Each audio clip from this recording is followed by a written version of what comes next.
Hi guys, good morning.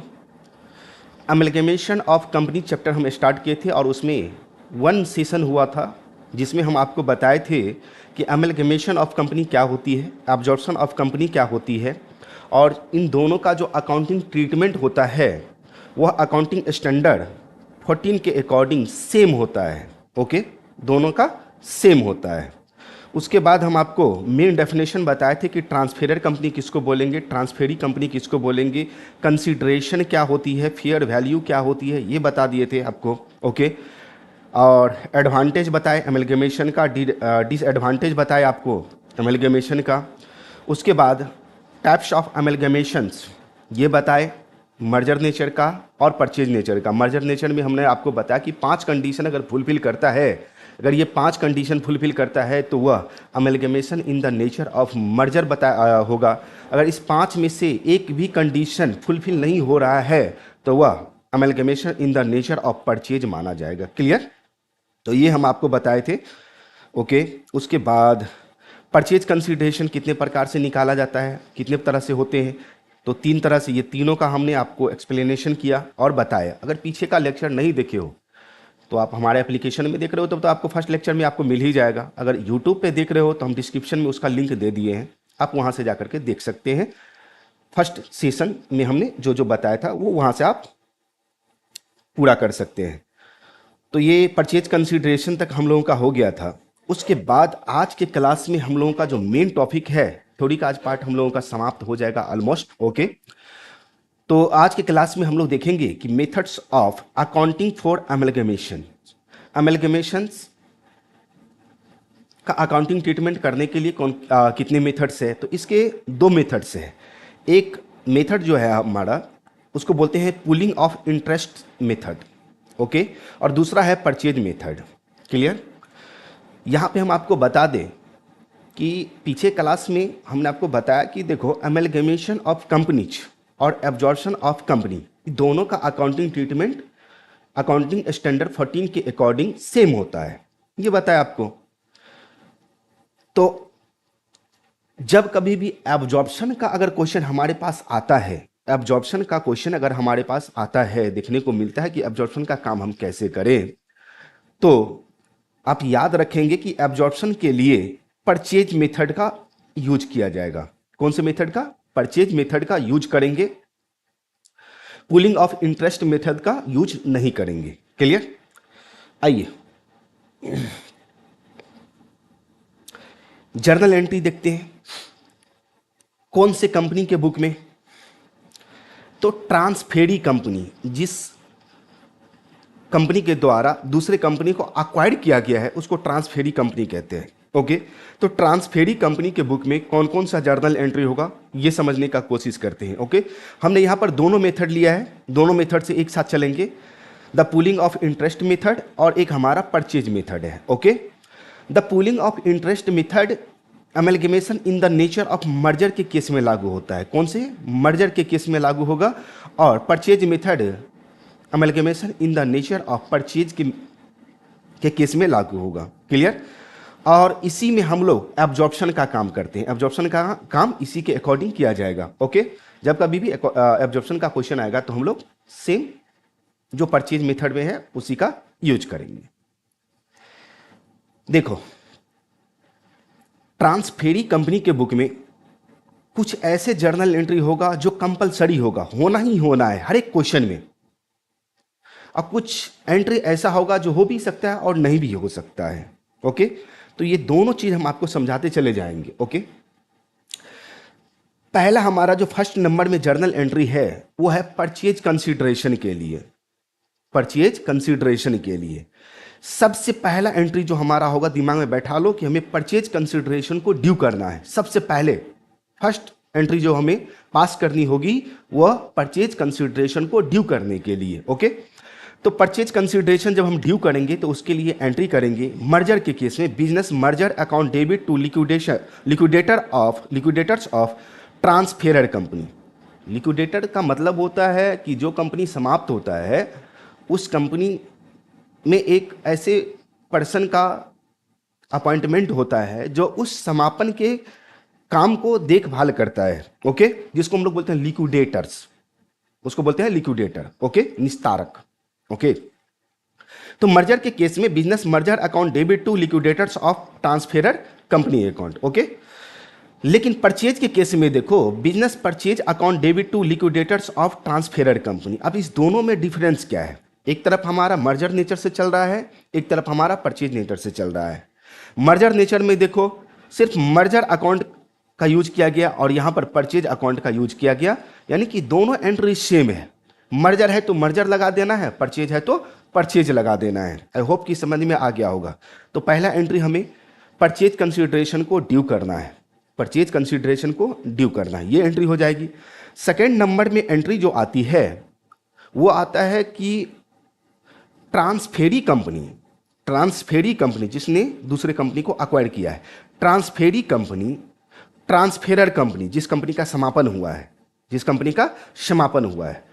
ट्रांसफेरर company के कौन कौन से एसेट्स और कौन कौन सी लायबिलिटी लिया है उसके लिए जर्नल एंट्री होगी।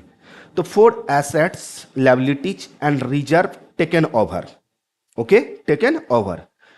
और इसमें इधर आ जाओ परचेज वाले में, for assets, liabilities taken over. अब इस दोनों में समझ में आ गया होगा कि मर्जर में एक वर्ड एक्स्ट्रा है, क्या? रिजर्व। और परचेज में यहां पर कहीं भी नहीं लगा हुआ है रिजर्व। यानी कि हमें यह याद रखना है कि in the nature of merger के केस में जब एसेट्स और लायबिलिटी लिया जाएगा तो साथ ही साथ रिजर्व भी लिया जाएगा, रिजर्व एंड सरप्लस भी लिया जाएगा। क्लियर? रिजर्व एंड सरप्लस भी लिया जाएगा। लेकिन परचेज के केस में रिजर्व नहीं लेना है, परचेज के केस में अपने को रिजर्व नहीं लेना है। Concept clear? तो वेरियस एसेट्स, जो भी एसेट्स है विद कैश बैलेंस और बैंक बैलेंस, तो जो भी एसेट्स है उसे हम डेबिट कर देंगे। परचेज के केस में भी वेरियस एसेट्स को डेबिट कर दिया गया है, ओके। और यहां पे जनरल रिजर्व जो बैलेंसिंग फिगर लिखा हुआ है, जनरल रिजर्व जो बैलेंसिंग फिगर लिखा हुआ है, इसका मतलब है कि हम सारे एसेट्स को डेबिट करेंगे और सारे लायबिलिटी को क्रेडिट करेंगे। एसेट्स को डेबिट कर देना है, लायबिलिटीज को क्रेडिट कर देना है, उसके बाद रिजर्व को भी क्रेडिट कर देना है। तो यहां पर देखो जितने वेरियस लायबिलिटीज है उसको भी क्रेडिट कर दिया, वेरियस रिजर्व को भी क्रेडिट कर दिया। और ये जो बिजनेस मर्जर है, बिजनेस मर्जर कहां से? जो परचेज कंसीडरेशन है वो, जो परचेज कंसीडरेशन है वो, उसे भी यहां पे क्रेडिट कर देंगे। यहां पर पीसी लिखा हुआ है मतलब परचेज कंसीडरेशन है, पीसी लिखा हुआ है मतलब परचेज कंसीडरेशन है, उसे भी क्रेडिट कर देंगे।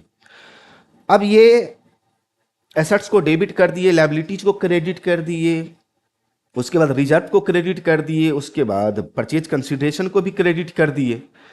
अब ये debit must be equal to credit होना चाहिए। अगर डेबिट का जो बैलेंस है वो क्रेडिट के बैलेंस से मैच नहीं कर रहा है तो हमें यह देखना होगा कि किसका बैलेंस कम है। अगर डेबिट में बैलेंस कम आ रहा है तो जनरल रिजर्व से पूरा करना है। किससे पूरा करना है? जनरल रिजर्व से पूरा करना है, इसीलिए बैलेंसिंग फिगर लगा हुआ है, ये बैलेंस आएगा। अगर क्रेडिट में भी मान लो कि कम पड़ रहा है, क्रेडिट का बैलेंस कम पड़ रहा है, तो ऐसे केस में भी टू जनरल रिजर्व से ही पूरा करना है। तो मर्जर के केस में जब एसेट्स और लायबिलिटी लेने का एंट्री पास करेंगे तो डेबिट में कमी हो या क्रेडिट में कमी हो, हमें जनरल रिजर्व से ही उसका भरपाई करना है। बैलेंसिंग फिगर क्या आएगा? जनरल रिजर्व ही आएगा। श्योर? लेकिन परचेज के केस में आ जाओ। परचेज के केस में हमने क्या बताया कि एसेट्स लेता है, लायबिलिटीज लेता है, एसेट्स लेगा, लायबिलिटी लेगा, लेकिन रिजर्व नहीं लेता है इसमें, ओके। तो यहां पर एंट्री देखो, वेरियस एसेट्स को डेबिट कर देना है, टू वेरियस लायबिलिटीज को क्रेडिट कर देना है, और बिजनेस परचेज अकाउंट, ये बिजनेस परचेज कहां से आया? ये परचेज के केस में परचेज लगेगा, लेकिन मर्जर के केस में क्या लगा था? यहां पर मर्जर लगा था। क्लियर? मर्जर के केस में मर्जर लगा था और परचेज के केस में यहां पर परचेज लगा है। क्लियर? तो यहां पर एक अकाउंट डेबिट, यानी कि सारे एसेट्स को डेबिट कर देना है और सारे लायबिलिटीज को क्रेडिट कर देना है, फिर परचेज कंसीडरेशन को क्रेडिट कर देना है, परचेज कंसीडरेशन को क्रेडिट कर देना है, जिसको बिजनेस परचेज अकाउंट से ओके फुलफिल करेंगे। तो यहां पर लिखा हुआ है साफ साफ पीसी, परचेज कंसीडरेशन। इसमें भी बैलेंसिंग फिगर आएगा। तो यहां पर मर्जर के केस में हमने क्या बताया कि देखो डेबिट में कमी आए या क्रेडिट में कमी आए, जनरल रिजर्व से ही भरपाई करना है। लेकिन परचेज के केस में अगर डेबिट में कमी आता है तो उसे गुडविल अकाउंट से पूरा करना है, और क्रेडिट में कमी आता है तो उसे कैपिटल रिजर्व अकाउंट से पूरा करना है, ओके। तो दोनों में देखो balancing figure, balancing figure, I hope कि समझ में आ गया होगा। अब हमारा कहने का मतलब यहां पर यह है कि पहला एंट्री क्या है आपका, कंपलसरी है। देखो फर्स्ट एंट्री में जरा आ जाओ, यहां पर क्या लगा है, सी। सी का मतलब कंपलसरी, ब्रैकेट में डाल दिए ताकि आपको याद रहे कि हर एक क्वेश्चन में ये जर्नल एंट्री हमें पास करना है तो करना है हर हाल में, और फर्स्ट नंबर पे ही होगा। जैसे सीरियल वाइज हम किए वैसा ही करते चले जाना है। ओके, तो फर्स्ट नंबर में हमें परचेज कंसिडरेशन को ड्यू करना कंपलसरी है, तो सी लगा दिए। उसी तरह से इधर परचेज के केस में भी सी लगा हुआ है। उसके बाद एसेट्स और लायबिलिटी लेने का जो एंट्री पास करेंगे, चाहे वो मर्जर का केस हो या परचेज का केस हो, उसमें भी हमने क्या लगा रखा है, सी लगा रखा है। यानी कि ये भी एंट्री पास करना कंपलसरी है। सी स्टैंड फॉर कंपलसरी, ये कंपलसरी है, करना है तो करना है। तो दोनों मेथड में हमने दो एंट्री समझ लिया, परचेज कंसिडरेशन ड्यू करने का, और दूसरा एंट्री हमने समझ लिया कि एसेट्स और लायबिलिटीज लेने का। थर्ड नंबर एंट्री में आएंगे। थर्ड नंबर एंट्री क्या है, जो परचेज कंसिडरेशन है डिस्चार्ज करने का, यानी कि परचेज कंसिडरेशन का पेमेंट करेगी ट्रांसफेरी कंपनी ट्रांसफेरर कंपनी को। तो ट्रांसफेरर कंपनी को परचेज कंसिडरेशन, जो उसका परचेज प्राइस होगा उसका तो पेमेंट करेगा। तो पेमेंट जो किया जाएगा वह किस फॉर्म में किया जाएगा, किस फॉर्म में किया जाएगा। तो मर्जर के केस में देखो, मर्जर के केस में 5 कंडीशन जो हमने आपको पीछे की क्लास में बताए थे, वो 5 कंडीशन में सिर्फ क्या लिखा हुआ था कि मर्जर के केस में अगर मर्जर होता है तो ऐसे केस में परचेज कंसिडरेशन का पेमेंट ओनली इक्विटी शेयर में होगा, और कुछ फ्रैक्शनल शेयर बचता है तो उसका पेमेंट कैश में हो सकता है, मे बी इन कैश में। ओके, तो यहां पर आ जाओ, पेमेंट किसको करना है, तो liquidators of transferor company, liquidators of transferor company जिसको देना है। ओके, ट्रांसफेरर कंपनी के लिक्विडेटर को देना है। हमने आपको बताया कि लिक्विडेटर क्या कौन होता है, तो जिस कंपनी का समापन होता है उसका देखभाल करने वाला लिक्विडेटर होता है, जिसको अपॉइंटमेंट करती है कंपनी। ओके, तो इसको पेमेंट करना है, लिक्विडेटर्स ऑफ ट्रांसफेरर कंपनी। किस में, तो टू इक्विटी शेयर कैपिटल में, क्योंकि ये जो केस है हमारा वो मर्जर का है, तो इक्विटी शेयर में। उसके बाद to bank account fractional share के लिए, फ्रैक्शनल शेयर के लिए बैंक यानी कि कैश में पेमेंट करेगी। तो ये होती है पेमेंट करने का in the case of merger. लेकिन discharge of purchase consideration purchase method में किसी भी फॉर्म में कर सकती है। किसको पेमेंट करना है, लिक्विडेटर्स ऑफ ट्रांसफेरर कंपनी को करना है। क्या सब जो पैसा हमें देना है, परचेज प्राइस हमें पेमेंट करना है, वह इक्विटी शेयर में भी हो सकता है, प्रेफरेंस शेयर में भी हो सकता है, डिबेंचर में भी हो सकता है, और कैश में भी हो सकता है। फर्क समझ में आ गया। तो मर्जर के केस में ओनली पेमेंट जो किया जाएगा वह इक्विटी शेयर में, और फ्रैक्शनल शेयर के लिए कैश में। लेकिन परचेज के केस में जो पेमेंट किया जाता है वह इक्विटी शेयर में भी हो सकता है, प्रेफरेंस शेयर में भी हो सकता है, डिबेंचर में भी हो सकता है, और कैश में भी हो सकता है, नो डाउट। ओके, और ये भी एंट्री हमारा क्या है, कंपलसरी है। कंपलसरी मीन्स ये एंट्री पास करना है तो करना है। तो पहला एंट्री जब कभी भी हम क्वेश्चन सॉल्व करेंगे ना, तो आंख बंद करके पहला नंबर एंट्री पास करेंगे। ओके, परचेज कंसिडरेशन ड्यू करने का। दूसरा एंट्री पास करेंगे किसका, तो दूसरा एंट्री जो हम पास करेंगे वो करेंगे एसेट्स और लायबिलिटीज लेने का। तो याद रहे, मर्जर के केस में रिजर्व लिया जाता है, लेकिन परचेज के केस में रिजर्व नहीं लिया जाता है। तीसरा, थर्ड नंबर जो एंट्री हमने आपको बताया वो थर्ड नंबर एंट्री हमारा है परचेज कंसिडरेशन डिस्चार्ज करने का। परचेज कंसिडरेशन डिस्चार्ज करने का मतलब पेमेंट करने का, परचेज प्राइस का पेमेंट करने का, दैट्स इट। तो मर्जर के केस में इक्विटी शेयर या कैश में हो सकता है, परचेज के केस में equity share, preference share, debenture या कैश, किसी में भी हो सकता है या चारों में हो सकता है। ओके, और कंपलसरी है, 3 एंट्री कंपलसरी है। ओके, आइए फोर्थ नंबर एंट्री के पास चलते हैं। फोर्थ नंबर एंट्री है, फोर्थ नंबर एंट्री कहता है कि debenture of transferor company. Transferor company means vendor company, amalgamating company जिसका समापन हुआ है। ओके, ट्रांसफेरर कंपनी का जो डिबेंचर होगा, उस डिबेंचर को अगर ट्रांसफेरी कंपनी लेती है, ट्रांसफेरी कंपनी लेती है, तो उसको लेने का एंट्री हम पास करेंगे। अगर ट्रांसफेरर कंपनी का डिबेंचर है और उस डिबेंचर को ट्रांसफेरी कंपनी ले रही है तो उसके लिए एंट्री पास करना पड़ेगा, और उसके लिए एंट्री पास करना पड़ेगा हमें debenture of transferor company account debit to debenture of transferee company account, यानी कि ट्रांसफेरर कंपनी के डिबेंचर अब ट्रांसफेरी कंपनी का डिबेंचर हो गया। और डिबेंचर हमारा क्या है? लायबिलिटीज। और लायबिलिटी का कौन सा बैलेंस? क्रेडिट। और लायबिलिटी को समाप्त करना है तो उसको कर दो डेबिट। तो देखो ट्रांसफेरर कंपनी का लायबिलिटी समाप्त हो रहा है और ट्रांसफेरी कंपनी का लायबिलिटी बन रहा है। ओके, और सेम एंट्री, ये सेम एंट्री यहां पर भी होगा। Okay, same entry.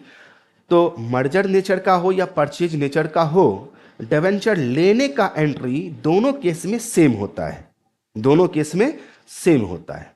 That's it. Okay, तो 4 नंबर एंट्री जो होता है वो दोनों केस में सेम होता है। क्लियर? नरेशन वहां पर हमने आपको दे दिया है, लेकिन यहां पे जो लगा हुआ है एमबी, अब एमबी का मतलब क्या होता है कि देखो वो जरूरी नहीं है कि ट्रांसफेरी कंपनी ट्रांसफेरर कंपनी का डिबेंचर लेगा ही लेगा। हो सकता है ट्रांसफेरर कंपनी उस डिबेंचर का पेमेंट खुद कर दे। अगर खुद कर देता है तो ऐसे केस में ट्रांसफेरी कंपनी के बुक में ये डिबेंचर लेने का एंट्री नहीं होगा। ऐसे केस में डिबेंचर लेने का एंट्री नहीं होगा। अगर ट्रांसफेरी कंपनी ट्रांसफेरर कंपनी के डिबेंचर को अक्वायर करता है तो ऐसे केस में ये एंट्री होगा, चाहे मर्जर नेचर का हो या परचेज नेचर का, दोनों केस में सेम एंट्री होगा। That's it. 5 नंबर में एमबी यहां पर लगा हुआ है। एमबी का मतलब मे बी ये हो भी सकता है और नहीं भी हो सकता है। उसके बाद आइए 5 नंबर एंट्री में। 5 नंबर एंट्री में कहता है कि liquidation expenses of transferor company. अब देखो ट्रांसफेरर कंपनी तो बंद हो रही है, तो भैया सारे एसेट्स को सेल करेगी, लायबिलिटी का पेमेंट करेगी, तो ऐसे केस में लिक्विडेशन एक्सपेंसेज आती है, कुछ ना कुछ लिक्विडेशन कॉस्ट आती है, समापन व्यय जिसको बोलते हैं। जैसे आप लोग पढ़े होंगे रियलाइजेशन, डिसोल्यूशन ऑफ फर्म में रियलाइजेशन एक्सपेंसेज, है ना, समापन व्यय। ठीक उसी तरह से कंपनी जब समाप्त होती है ना तो वहां पर भी कुछ कॉस्ट आती है, समापन व्यय जिसको बोलते हैं। ओके, तो लिक्विडेशन एक्सपेंसेज को समाप्त करने का एंट्री जनरल रिजर्व से, अगर लिक्विडेशन एक्सपेंसेज हुआ है तो उसको समाप्त किया जाएगा किससे? तो जनरल रिजर्व से। तो जनरल रिजर्व से समाप्त करेंगे तो एंट्री क्या होगा? General reserve account debit to liquidation expenses account. लेकिन ये एंट्री क्या है? एमबी। मे भी ये भी हो भी सकता है और नहीं भी हो सकता है। तो मर्जर के केस में जनरल रिजर्व से ही लिक्विडेशन एक्सपेंसेज को समाप्त करना है। लेकिन परचेज वाले केस में आ जाओ, if liquidation expenses is written off with goodwill और कैपिटल रिजर्व। एमबी ये भी है, मे भी हो भी सकता है और नहीं भी हो सकता है ये एंट्री। अगर लिक्विडेशन एक्सपेंसेज हुआ है और उसको समाप्त करना है तब तो ये एंट्री होगा, नहीं हुआ है तब तो ये एंट्री नहीं होगा। मे भी मतलब हो भी सकता है और नहीं भी हो सकता है। लेकिन सी वाले केस में, कंपलसरी वाले केस में होना है तो होना है। फर्स्ट नंबर एंट्री कंपलसरी है, सेकंड नंबर एंट्री कंपलसरी है, थर्ड नंबर एंट्री कंपलसरी है। क्लियर? तो परचेज के केस में गुडविल से भी समाप्त कर सकते हैं, कैपिटल रिजर्व से भी समाप्त कर सकते हैं। किसको? लिक्विडेशन एक्सपेंसेज को, लिक्विडेशन एक्सपेंसेज को। क्लियर? तो ये एंट्री हो जाएगा in the nature of purchase. Purchase के केस में गुडविल से या कैपिटल रिजर्व से समाप्त करेंगे लिक्विडेशन एक्सपेंसेज को, लेकिन in the nature of merger के केस में लिक्विडेशन एक्सपेंसेज को ओनली समाप्त किया जाएगा जनरल रिजर्व से। क्यों? तो क्यों का जवाब यहां पर है, देखो सेकंड नंबर एंट्री में आ जाओ। मर्जर के केस में क्यों सिर्फ जनरल रिजर्व से? क्योंकि यहां पर बैलेंसिंग फिगर जनरल रिजर्व ही आता है। और परचेज के केस में क्यों गुडविल से या कैपिटल रिजर्व से? क्योंकि गुडविल बैलेंसिंग फिगर आता है और कैपिटल रिजर्व बैलेंसिंग फिगर आता है। आई होप कि समझ में आ गया होगा। क्लियर? आइए 4 नंबर एंट्री हो गया जो मे भी था, एम भी हो भी सकता है और नहीं भी हो सकता है। अब 5 नंबर एंट्री कहता है कि जो लिक्विडेशन एक्सपेंसेज हुआ है उसका पेमेंट, उसका पेमेंट अगर ट्रांसफेरी कंपनी कर रही है तो liquidation expenses account debit to bank account. Okay, और दोनों में सेम ही, चाहे मर्जर का केस हो या परचेज का केस हो, दोनों में सेम ही एंट्री होगा। ओके, अगर लिक्विडेशन एक्सपेंसेज का पेमेंट ट्रांसफेरी कंपनी कर रही है तो ओके, दोनों में सेम ही एंट्री होगा, चाहे मर्जर का केस हो या परचेज का केस हो। उसके बाद 6 नंबर एंट्री में आ जाओ, और 5 नंबर एंट्री हमारा एमबी है, याद रखेंगे, मे भी हो भी सकता है और नहीं भी हो सकता है।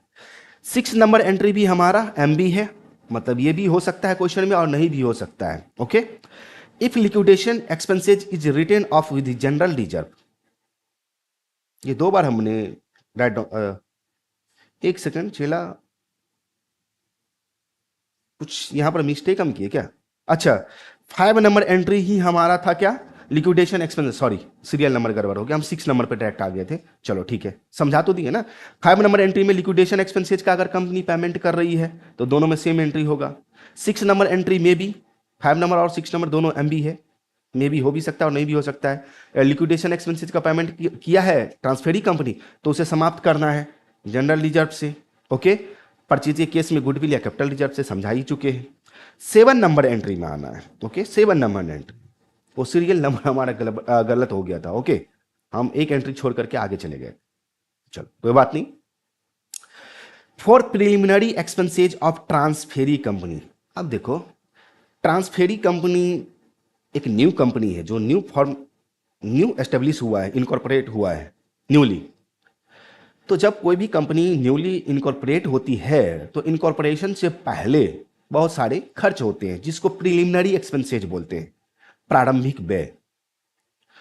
अगर ट्रांसफेरी कंपनी का कोई भी प्रिलिमिनरी एक्सपेंसेज है ओके, तो उसे पेमेंट करेंगे, उसका पेमेंट किया जाएगा।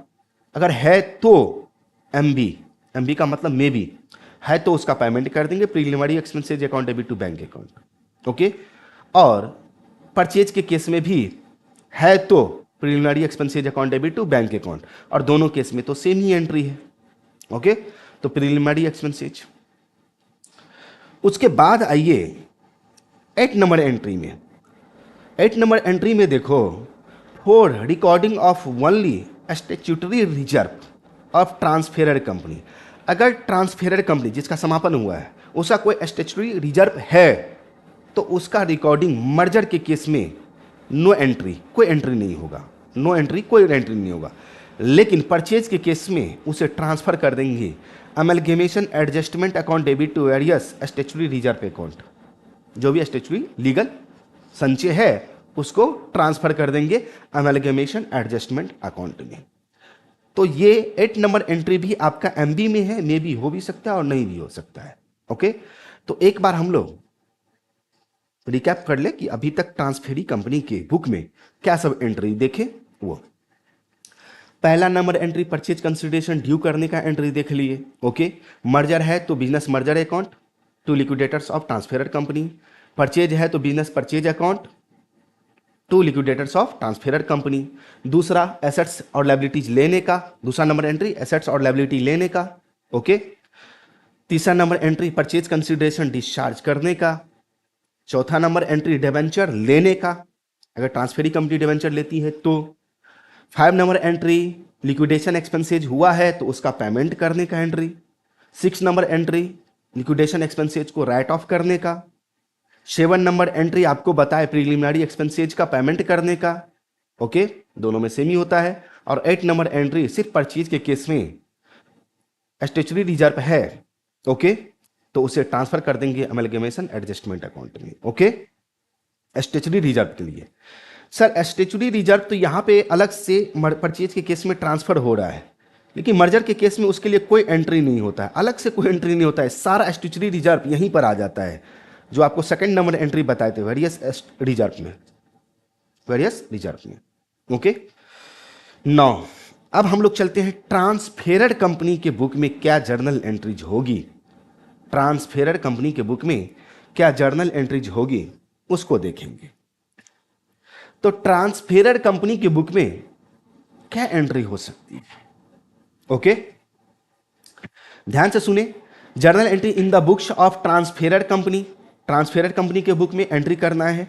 सीरियल नंबर कुछ इस तरह से है 1 2 3 4 5 6, कुछ इस तरह से हमारा सीरियल नंबर है। ओके, देखो ट्रांसफेरर कंपनी का लिक्विडेशन हो रहा है, मीन समापन हो रहा है।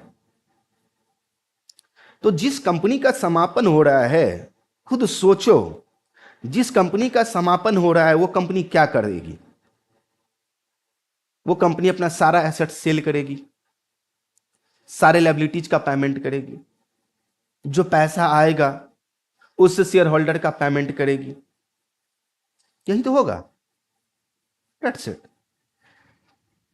तो ट्रांसफेरर कंपनी एसेट्स सेल करने के लिए, लायबिलिटीज का पेमेंट करने के लिए एक अकाउंट बनाती है जिसको हम लोग बोलते हैं रियलाइजेशन अकाउंट।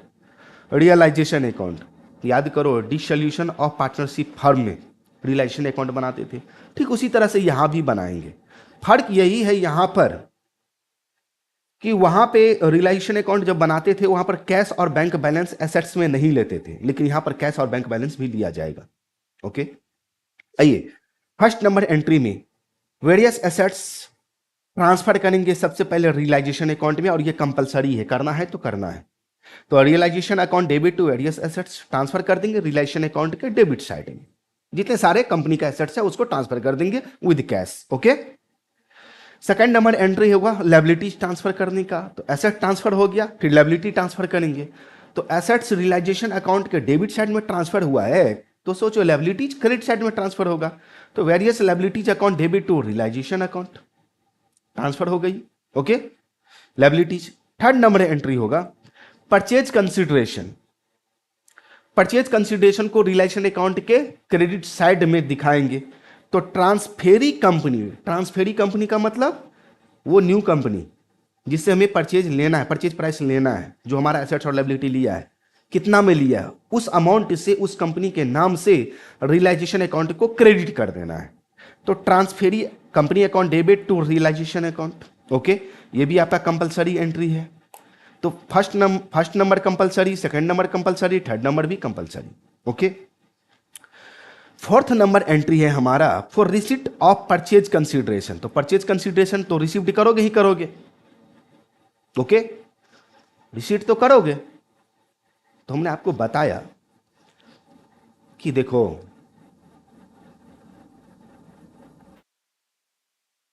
ट्रांसफेरी कंपनी अपने यहां अकाउंटिंग ट्रीटमेंट कितने मेथड से कर रही है उससे ट्रांसफेरर कंपनी को कोई लेना देना नहीं है। ट्रांसफेरर कंपनी को सिर्फ इतना लेना देना है कि ट्रांसफेरी कंपनी से हमको परचेज प्राइस किस फॉर्म में मिला है, इक्विटी शेयर में ओनली मिला है कि प्रीफरेंस शेयर में भी मिला है कि डिबेंचर में मिला है कि कैश में मिला है, हमको इससे लेना देना है। ओके, तो हम यहां पे सारे जिस फॉर्म में मिलेगा सबको डेबिट कर देंगे और टू ट्रांसफेरी कंपनी अकाउंट को क्रेडिट कर देंगे। दैट्स इट, हो गई बात। अगर उधर ट्रांसफेरी कंपनी में अकाउंटिंग ट्रीटमेंट मर्जर नेचर से हो रहा है तो इक्विटी शेयर में ओनली या कैश में, इक्विटी शेयर और कैश में पेमेंट करेगी। तो यहां पर जो एंट्री हो जाएगी वो क्या होगी, इक्विटी शेयर और बैंक का डेबिट कर देंगे टू ट्रांसफेरी कंपनी, यानी कि जिस फॉर्म में रिसीव्ड होगा उसको डेबिट कर देंगे to transferee company account credit कर देंगे। ये भी एंट्री हमारा कंपलसरी है। तो 4 एंट्री हमारा कंपलसरी हो गया। कौन कौन सा एंट्री, एसेट्स ट्रांसफर करेंगे रिलेशन अकाउंट के डेबिट साइड में, लायबिलिटीज ट्रांसफर करेंगे रिलेशन अकाउंट के क्रेडिट साइड में। तीसरा नंबर एंट्री परचेज कंसिडरेशन को ड्यू करेंगे रिलेशन अकाउंट के क्रेडिट साइड में दिखा देंगे। और चौथा नंबर एंट्री परचेज कंसिडरेशन जो डिस्चार्ज हुआ है, यानी कि हमें जो मिला है, रिसीट हुआ है, वह किस फॉर्म में मिला है, जिस फॉर्म में मिला है उसको डेबिट कर देंगे और ट्रांसफेरी कंपनी को क्रेडिट कर देंगे। क्लियर। 6 नंबर, अब यहां पर मामला यह उठता है कि जिस फॉर्म में जो भी हमें परचेज कंसिडरेशन जिस फॉर्म में मिला है वो तो कंपनी में भी आया है, सिर्फ हमें कंपनी को मिला है, ट्रांसफर कंपनी को मिला है, लेकिन ये अमाउंट हमें देना पड़ेगा। किसको, ये अमाउंट हमें देना पड़ेगा। किसको देना पड़ेगा, मालिक को देना पड़ेगा, शेयर होल्डर को देना पड़ेगा। ओके, तो शेयर होल्डर को जब हम देंगे, यही 4, अगर 4 फॉर्म में मिला है तो चारों फॉर्म को हम लोग यहां पर क्रेडिट कर देंगे। अगर 4 के 4 फॉर्म में मिला है तो इसी चारों फॉर्म को यहां पर हम लोग क्रेडिट कर देंगे। सिर्फ इक्विटी शेयर में मिला है तो इक्विटी शेयर को ही यहां पर क्रेडिट करेंगे। क्योंकि इक्विटी शेयर ही लो भैया। कौन? Share holders. शेयर होल्डर्स का मतलब इक्विटी शेयर होल्डर से है, इक्विटी शेयर होल्डर से है। अगर सिर्फ प्रीफरेंस शेयर में मिला है तो भैया ले ले, सिर्फ प्रीफरेंस शेयर, शेयर होल्डर ले लो, क्रेडिट कर देंगे। अगर डेबेंचर में ओनली मिला है तो ले लो भैया डेबेंचर, सिर्फ डेबेंचर ही हमको मिला है, शेयर होल्डर को सिर्फ डेबेंचर दे देंगे। अगर सिर्फ कैश में मिला है तो कैश ही भैया ले ले, क्योंकि हमारे पास कैश ही आया है, शेयर होल्डर को सिर्फ कैश दे देंगे। तो यहाँ पे ये परचेज कंसिडरेशन हम लोग शेयर होल्डर्स अकाउंट में ट्रांसफर कर देंगे, मतलब उसको पेमेंट कर देंगे शेयर होल्डर को। तो देखो ना यहाँ पर, यहाँ भी परचेज कंसिडरेशन ड्यू हो गया, यहाँ पर रिलेशन अकाउंट क्रेडिट साइड में दिखा दिए। परचेज कंसिडरेशन हमें मिल गया तो जिस फॉर्म में मिला उसको डेबिट कर दिए, जो मिला है उसको हम अमाउंट किसको देंगे? शेयर होल्डर्स को। Share holders means equity share holder से है, इक्विटी शेयर होल्डर से है भैया। ओके, तो इक्विटी शेयर होल्डर को देंगे तो इक्विटी शेयर होल्डर से अकाउंट डेबिट, जिस फॉर्म में देना है उसको क्रेडिट कर देंगे। ओके, जिस फॉर्म में देना है उसको क्रेडिट कर देंगे। क्लियर? तो ये भी एंट्री आपका कंपलसरी है, तो 5 नंबर एंट्री कंपलसरी हो गया। क्लियर? अब बात आता है यहां पे 6 नंबर एंट्री, ये भी हमारा कंपलसरी है। और ये 6 नंबर एंट्री कहती है कि ट्रांसफेरर कंपनी कहती है कि हमारे बुक में बैलेंस शीट में देखो तो कितना शेयर कैपिटल है, इक्विटी शेयर कैपिटल है, और कौन कौन सा रिजर्व है, रिजर्व एंड सरप्लस है। आई मीन ऑनर्स फंड जिसको बोलते हैं। Honours fund means share capital, equity share capital और रिजर्व एंड सरप्लस। ये जो है उसको ट्रांसफर कर दो इक्विटी शेयर होल्डर्स अकाउंट में। तो 6 नंबर एंट्री ये होगा ही होगा, इक्विटी शेयर। अरे भाई ऐसा नहीं हो सकता है कि कंपनी का कोई मालिक ना हो सकता है आपको लग रहा है? अगर कंपनी का मालिक है तो इक्विटी शेयर तो होगा ही होगा, और इक्विटी शेयर है तो कुछ ना कुछ मालिक कुछ ना कुछ बचा के सेविंग करके एज ए फॉर्म रिजर्व में रखता ही रखता है। तो जो भी रिजर्व एंड सरप्लस है और इक्विटी शेयर कैपिटल है उसको इक्विटी शेयर होल्डर्स अकाउंट में ट्रांसफर कर देंगे। ये भी कंपलसरी है। तो 6 के 6 एंट्री कंपलसरी है, होना है तो होना है। जब कभी भी आपको journal entry in the books of transferor company बोल दे करने के लिए, तो आप लोग दिमाग में रखना कि सर आप 6 एंट्री बोले थे करने के लिए कंपलसरी, सीरियल बैच। पहला नंबर करना है एसेट्स को ट्रांसफर, दूसरा नंबर करना है लायबिलिटी को ट्रांसफर, तीसरा नंबर करना है परचेज कंसिडरेशन को रिलेशन अकाउंट के क्रेडिट साइड में ड्यू कर देना है, इनके ट्रांसफर कर देना है। 4 नंबर एंट्री कर देना है परचेज कंसिडरेशन लेने का, रिसीट करने का। 5 नंबर एंट्री कर देना है परचेज कंसिडरेशन जो मिला है वो शेयर होल्डर्स को देना है, इक्विटी शेयर होल्डर्स को देना है। ओके, और 6 नंबर एंट्री कर देना है कि हमारे बुक में जो भी इक्विटी शेयर कैपिटल है और रिजर्व एंड सरप्लस बैलेंस है उसको ट्रांसफर कर देना है इक्विटी शेयर होल्डर्स अकाउंट में। और ये 6 का 6 एंट्री हमारा कंपलसरी एंट्री है। आई होप कि समझ में आ गया होगा। उसके बाद चलिए हम बनाएंगे न्यूमेरिकल क्वेश्चन, जब नेक्स्ट क्लास में नेक्स्ट लेक्चर में लेंगे तो वहाँ पे पूछेंगे भैया कौन कौन सा एंट्री होगा। ओके, तो वहाँ पे भी याद दिलाने का काम करेंगे। 7 नंबर एंट्री MB है, मे भी हो भी सकता है, नहीं भी हो सकता है। कहता है for transfer of miscellaneous expenditure and fictitious assets. अगर बैलेंस शीट में मिसलेनियस एक्सपेंडिचर है और फिक्टिशियस एसेट्स है तो उसको ट्रांसफर कर देंगे इक्विटी शेयर होल्डर्स अकाउंट में। सर ये मिसलेनियस एक्सपेंडिचर और मिसलेनियस एसेट्स कौन कौन सा हो सकता है? तो discount on issue, discount on share और डिबेंचर, ये भी हो सकता है। Okay, expenses on issue of share और डिबेंचर, ये हो सकता है। प्रीलिमिनरी एक्सपेंसेज हो सकता है। ओके, ट्रांसफेरर कंपनी का प्रीलिमिनरी एक्सपेंसेज भी हो सकता है अभी तक। अंडर राइटिंग कमीशन हो सकता है। स्टेटमेंट ऑफ PL का डेबिट बैलेंस भी हो सकता है। तो इस सब को ट्रांसफर कर देना है इक्विटी शेयर होल्डर्स अकाउंट में। अगर होगा तो ट्रांसफर करेंगे, नहीं है तो कोई बात नहीं। ओके, उसके बाद आ जाओ, यहां पर याद रहे PL account, statement of PL का डेबिट बैलेंस है। अगर क्रेडिट बैलेंस होगा तो 6 नंबर एंट्री में आ जाओ। 6 नंबर एंट्री में यहां पे ट्रांसफर हो जाएगा इक्विटी शेयर होल्डर्स अकाउंट में, यहां इसमें आ जाएगा। ओके, यहां पर इसीलिए हमने मेंशन कर दिया कि डेबिट बैलेंस, PL का डेबिट बैलेंस वो है तो इक्विटी शेयर होल्डर्स अकाउंट में यहां पर डेबिट हो जाएगा।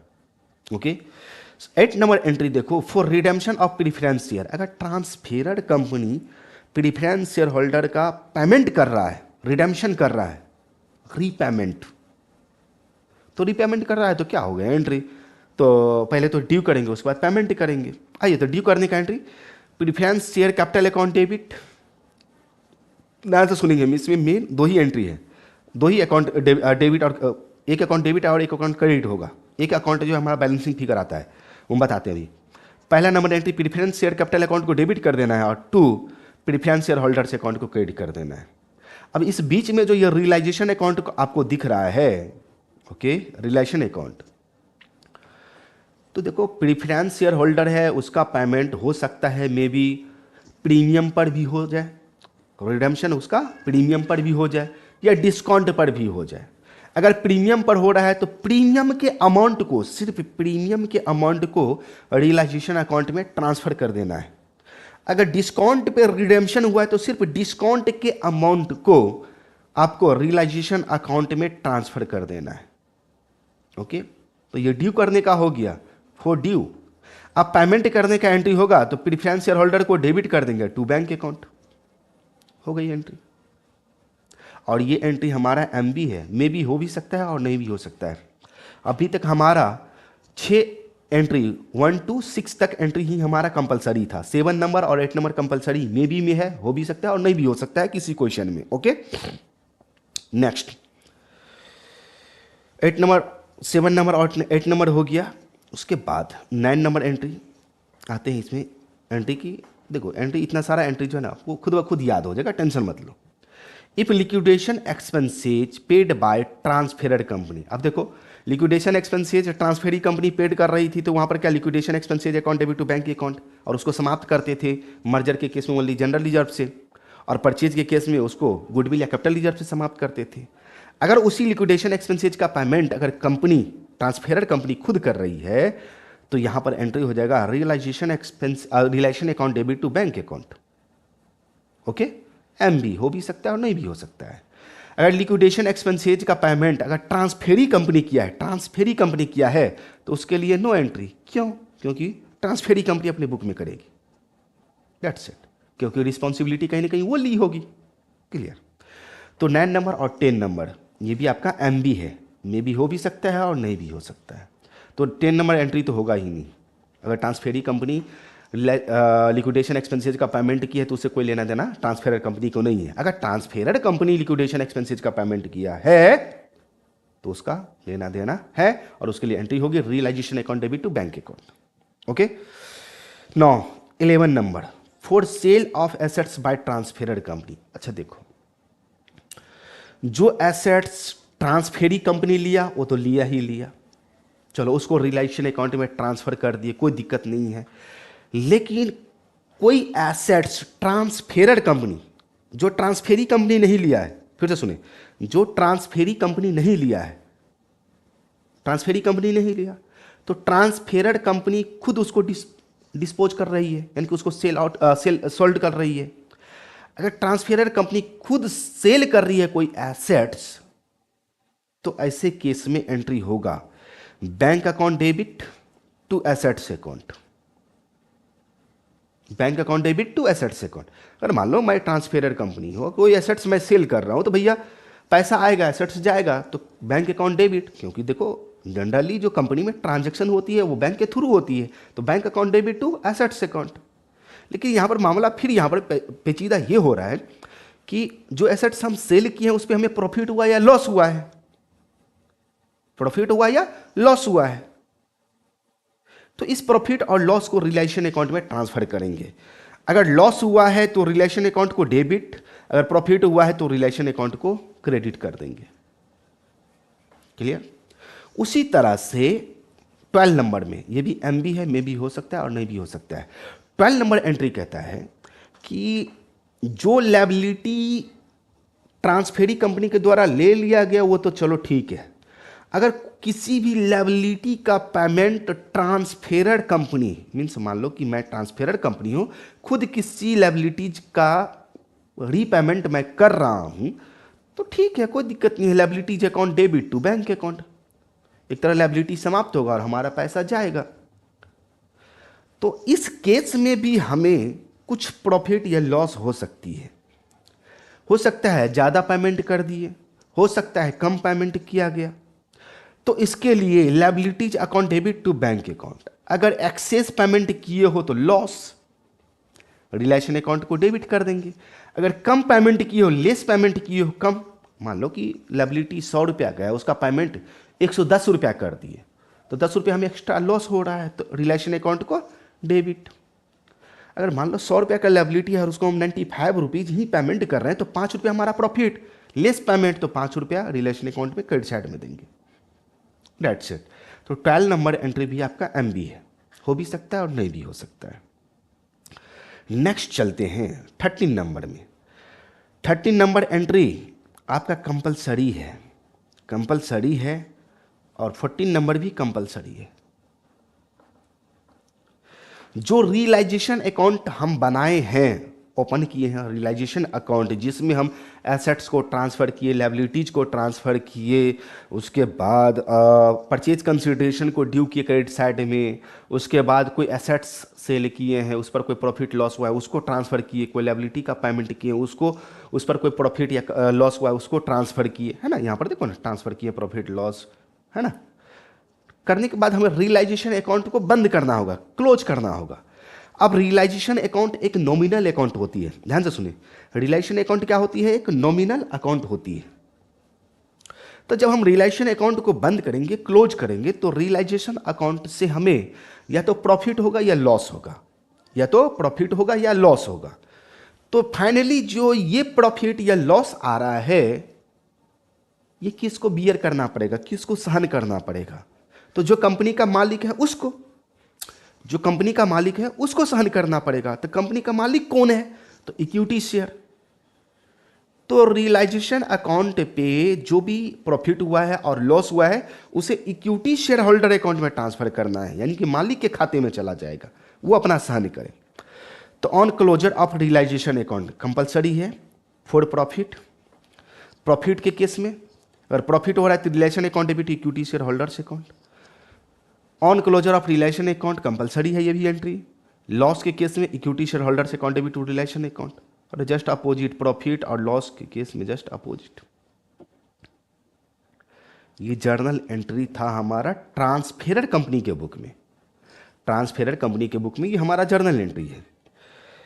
लेकिन ट्रांसफेरर कंपनी के बुक में हो सकता है कुछ आपको अकाउंट भी बनाना पड़े, प्रिपेयर करना पड़े। तो अकाउंट में necessary account in the books of amalgamating company means transferor company, old company जिसको बोलते हैं, जिसका समापन हुआ है, उस कंपनी को, उस कंपनी का अगर अकाउंटिंग ट्रीटमेंट कर रहे हो तो ऐसे केस में आपको हो सकता है रिलेशन अकाउंट बनाना पड़े, इक्विटी शेयर होल्डर्स अकाउंट बनाना पड़े, प्रीफरेंस शेयर होल्डर्स अकाउंट बनाना पड़े, डिबेंचर्स अकाउंट बनाना पड़े, कैश या बैंक अकाउंट बनाना पड़े, और न्यू कंपनीज अकाउंट बनाना पड़े। न्यू कंपनी का मतलब ट्रांसफेरी कंपनी से। किससे? ट्रांसफेरी कंपनी से। क्लियर? तो ये जर्नल एंट्री और जो अकाउंट बनेगा वो तो न्यूमेरिकल क्वेश्चन में ही हम लोग देख लेंगे फिलहाल। अब देखो ये सारे जर्नल एंट्री है, ओके।